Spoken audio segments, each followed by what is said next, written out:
Bună ziua și bine v-am găsit la o nouă ediție a emisiunii Academia de Sanatate. Astăzi avem onoarea deosebită de a-l avea ca interlocutor pe profesorul Francis Delmonico de la Boston din Statele Unite. Am să încep cu prezentarea pe scurt a profesorului Delmonico și e suficient să prezint titlurile pe care le-a deținut sau le deține.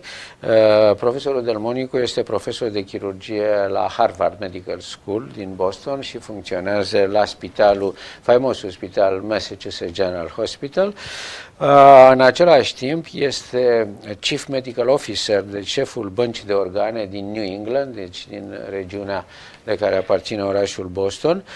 La nivel internațional este președintele unei comisii, task force, se cheamă, a Organizației Mondiale a Sănătății, dedicată transplantului de organe și țesuturi, deci Chair of WHO Task Force of Organ and Transplantation. Este membru al Academiei Pontificale din Roma, evident, pe lângă Sfântul Scaun, și este chiar membru în Consiliul de Conducere al acestei academii. Este fost președinte al Agenției Americane de Transplant, cunoscută sub numele de UNOS, și este de asemenea fost președinte al TTS, The Transplantation Society, cea mai importantă societate științifică de transplant la nivel internațional. Iată, deci, aceste numeroase titluri pe care le-a deținut sau le deține profesorul Delmonico conturează una din marile personalități ale transplantului în momentul de față, ale cărui sarcini, după cum ați remarcat, sunt în primul rând poate legate de organizarea sistemelor de transplant în diverse țări ale lumii și de supervizarea a ceea ce se întâmplă la nivel mondial în transplant din punct de vedere al principiilor etice, din punct de vedere al numărului de operații de transplant, a rezultatelor acestora, al eficienței transplantului ca metodă terapeutică. De aici încolo am să încep conversația cu profesorul Delmonico în limba engleză și încă o dată consider că este poate una dintre cele mai importante emisiuni pe care le facem aici la Academia de Sănătate pe tema transplantului de organe și țesuturi. So, hi Frank, thank you very much for accepting the invitation. Yes, thank you. Again, I introduce you to the Romanian audience, and I mention your titles, and also I mentioned that this is going to be an important discussion about organ transplantation, organ and tissue transplantation. Well, you know, for quite a while, I would say, what does it mean, organ transplantation in this part of the world, in this area. You visited Romania several times. You know the realities of Romanian transplantation. So therefore, in this discussion, I would like to focus on these realities, and I would like to be a very honest conversation and very open and transparent, because lately there are some problems here, and because of these problems, the number of transplants decrease, I would say dramatically, with the consequences that are, well, very easy to guess. More mortality, the increased mortality on the waiting list, and people getting an organ may be in a worse condition because of this. You know very well what does it mean, such a dramatic decrease in the national program of transplantation. So now we try to recover, and the idea is that first of all to have such a very honest and open discussion. The more transparent such a discussion is, probably the more beneficial it would be. We want from you, an opinion which is probably at the highest level, highest possible level today, and some of the remedies, some of the solutions you think we should put into practice, we should apply in our national program of transplantation. So again, what would you suggest in such a situation when the number roughly actually is half of the number of the 2013-2014, the best year in Romania for the organ transplantation? How could we recover? How could we come back first to the previous number and then to increase to the expected number? Romania is expected to have around 400 donors per year. In 2013-2014, managed to have 150, and now we have about 60. So, I think you've struck exactly on the way of conducting our conversation. First, you have placed before the Romanian people the problem. Romanians are being disadvantaged in the opportunity of undergoing organ transplantation because there is an inadequate number of deceased donors available to provide organs, and the inadequacy is substantiated by data. Now, do you wish me to pause and for you to make the translation? How do you wish to proceed? No. We will make simultaneous translation, and therefore you can proceed. There is no problem. Okay. So you've struck on the problem. There's an inadequate number, and we know of this by our experience, having visited Romania, as you mentioned, several times and in several locations, that there was an opportunity of more donors, but there's been a dramatic reduction that is unacceptable to you and to the colleagues and to the agency and should be to the government. So we know of the problem and it must be rectified. So that's the premise of our conversation. But then, okay, let me take us to what I know are systems issues. It's a system issue of improvement, again, by recollection of what had been done previously.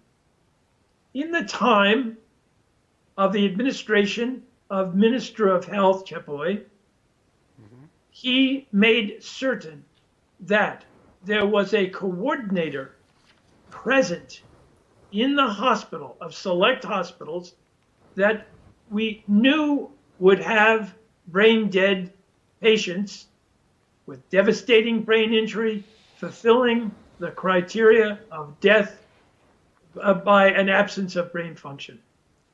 And the appointment and support financially of coordinators in these selected hospitals made the difference of being aware of the potential of donors, So let me say to you, it is a matter of a system, and I know of this through a worldwide experience, certainly here in New England. We know the hospitals that have intensive care units with a high proportion of individuals that are determined to be dead, brain death criteria, dead by neurologic criteria. In those hospitals, the patients are identified, and it is from there that there is a transition of an end-of-life care from death to donation to organ recovery to transplantation. Irinel, that requires a coordinator, and it requires the cooperation of critical care doctors. This is not a matter of transplantation issue anymore. It is the purview and responsibility of the critical care physicians in the intensive care unit. And the government has a responsibility to monitor the practices of the ICU in specific hospitals, to know of the donor potential, and then to know what has been realized of that potential. That is, how many patients are determined dead by neurologic criteria, how many patients are then presented to families for consent, what is the consent rate, but the critical care doctors are, in effect, the gatekeeper. they make that introduction. In our experience of having visited Romania previously, we engaged the head or president of the critical care physicians, Doral Sandesc, and his cooperation was essential in bringing this responsibility of the critical care doctor in end-of-life care that would present an opportunity of organ donation to families at the time of a loved one's demise. So you've struck on the problem, and we know of the system that can make the improvement by our experience of having been in Romania to know of this. So I thank you for your patience in hearing that out, but I think it's the essential conversation. We know the problem, the government must be engaged, they must accept this as a responsibility of a government not to abdicate that responsibility for patients then to have to find organs in some other country, either in the Balkans or some other country in the world. And then the system has to be in place, a coordinator and an engaged critical care doctor. So those are my thoughts. Yeah, thank you very much, Frank. But, okay, so there are two pillars, I would say, in organ donation, both very important. You started with this one of the hospitals, of the importance of the critical care, of the importance of the transplant coordinator, also of the so-called key donation person. Usually it's an anesthesiologist, could be a critical care doctor that you mentioned also. Those two persons have to work together, and this will for sure increase the number of donors. But let's switch to the other pillar, let's say, which is the rate of consent. Rate of consent, family consent, because we still have this law requiring family consent, in Romania was really high. All along the years was somewhere between 75% and 80% rate of consent. So now, even this decrease recently up to 60, so we have the refusal rate around 40% now, which was never that high in Romania. And I would like to approach a phenomenon that you know better than anybody else, I would say. Because this syntagma was used and, was misused, I would say, here. And I would like to make some things very clear. And what I'm talking about is the so-called organ trafficking. Organ trafficking is a phenomenon which happens at the international level. You know, as I mentioned, better than anybody else, this phenomenon. And you were very instrumental in the Declaration of Istanbul regarding organ trafficking. So briefly, what is the real organ trafficking? Which are the areas of the world involved in this? And where does it stay? Romania reported and related to this phenomenon. These are very important issues that I would like to approach. Okay, let's address the organ trafficking, and then let's address the situation in Romania. Mm-hmm. First, organ trafficking. By definition, it entails a fraud, deception of an individual to sell a kidney or to have a kidney removed without their full consent, without their knowledge of what they may be getting into. There can be an abduction. The means of this is malevolent. And the Council of Europe, importantly, has made a definition of organ trafficking to be a monetary transaction. The sale of an organ, buying and selling of organs, de facto becomes organ trafficking. It is happening worldwide. It happens in countries such as India, Egypt, in the Middle East. It has happened in China, in the Philippines, in Sri Lanka. We know of countries in which the only way to obtain an organ is really truly to buy it. And the Council of Europe has made a very important proclamation that organ sales are to be prohibited. The only country in the world that sanctions the sale of organs is Iran.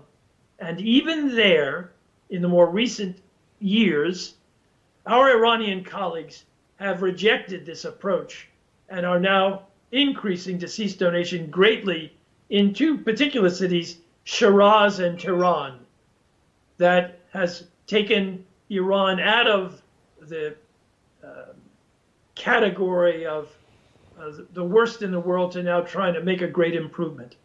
So organ trafficking, in effect, becomes an organ sale.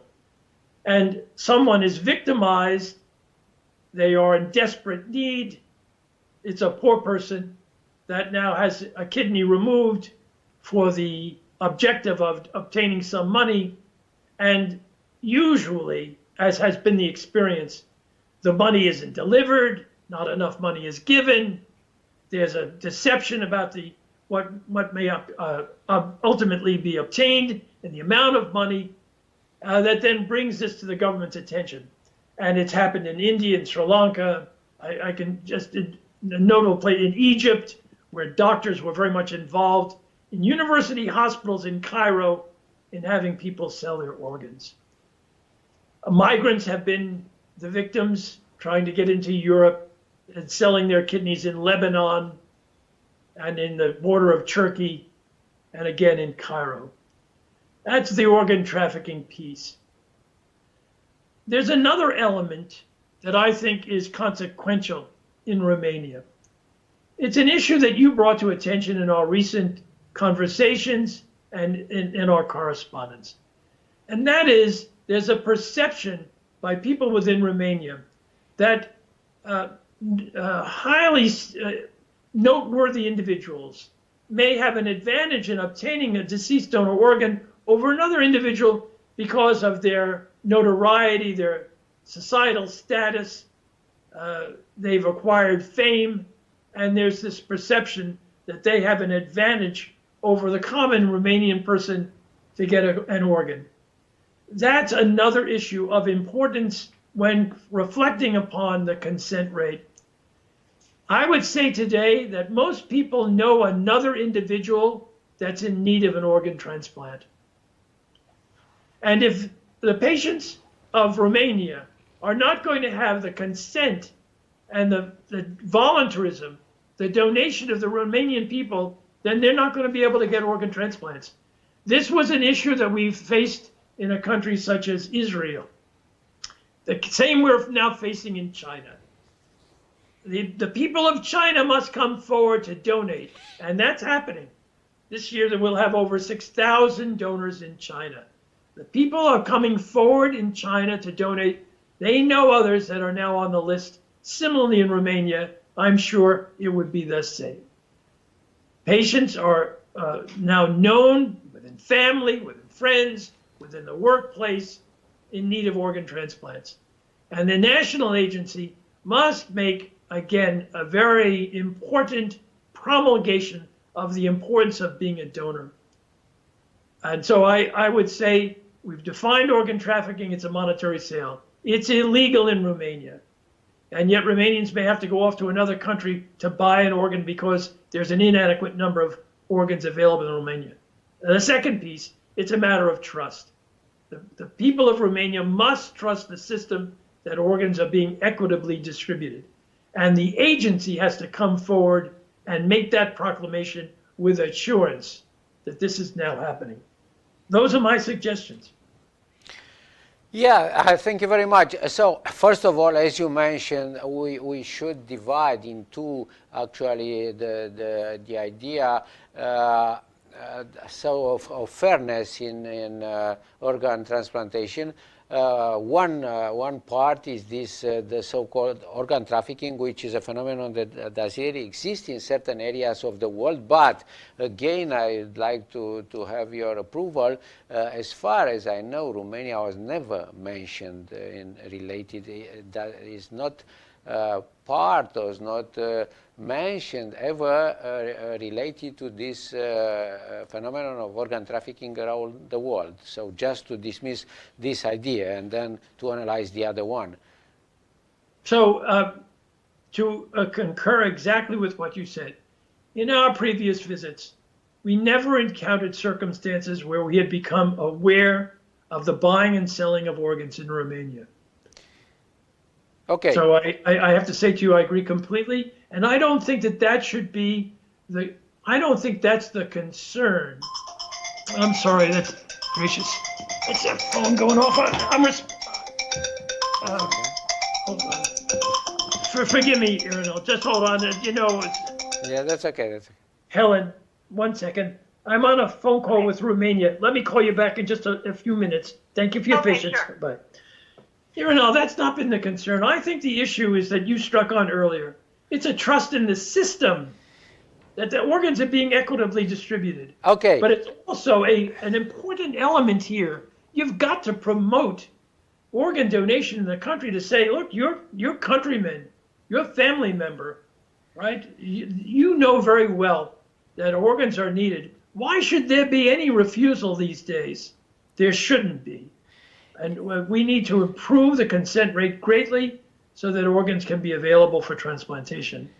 So I wish to stress what you pointed out to the people who are listening in our conversation now. I'm unaware of Romania being a location of organ trafficking. There have been other places in the Balkans, yes, but not in Romania.